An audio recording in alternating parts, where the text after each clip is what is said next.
Yung asr na 4 na raka'a. Yung maghrib, ilang raka'a? O, ilang raka'a yung maghrib? Tatlo, very good. Yung zuhur. Zuhur.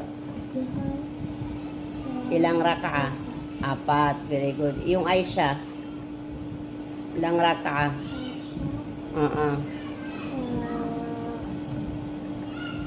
Apat. Okay, yung subah o yung fajr. Yung fajr at subah isa lang yan. Ilang raka'a? Dalawa.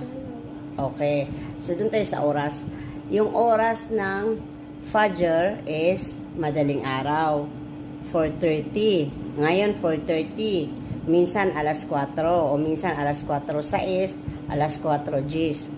Yung oras ng zuhur is, anong oras?